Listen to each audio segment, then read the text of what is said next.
बाबा साहब का आधा चेहरा दिखा रहे हैं अखिलेश जी और आधा अखिलेश जी का चेहरा है। ये बाबा साहब का अपमान है।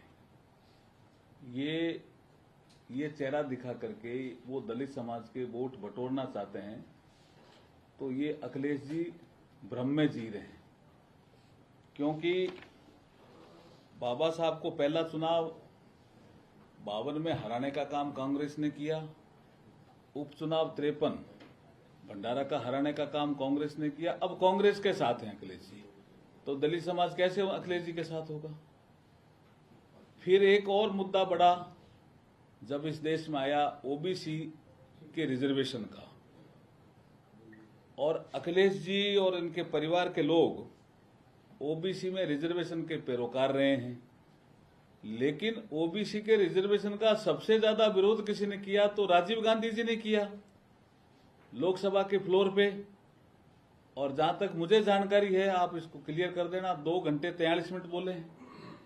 इतना लंबा भाषण लोकसभा के फ्लोर पे कभी किसी का नहीं हुआ। और उसमें सबसे ज्यादा पूरे भाषण में अगर विरोध है तो रिजर्वेशन को लेकर के है, और विशेष करके ओबीसी रिजर्वेशन को लेकर के है। उस कांग्रेस की गोदी में जाके अखिलेश जी बैठे हैं और बाबा साहब का चित्र दिखा रहे हैं कि मैं बाबा साहब जैसा हूं। ये तो अपमान है बाबा साहब का। उनकी जो उन्होंने योजनाएं दी उनका भी अपमान है। अखिलेश जी को अपना मुख्यमंत्री का कार्यकाल याद नहीं आ रहा क्या, जब अनुसूचित जाति वर्ग के बहुत से इंजीनियर डिमोट हो गए थे, बड़ी संख्या में डिमोट हुए थे।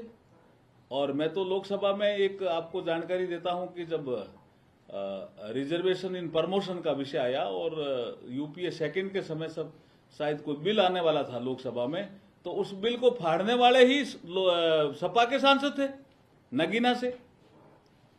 तो वो किस तरह से बाबा साहब के विचारों को लेकर के और ये अपमान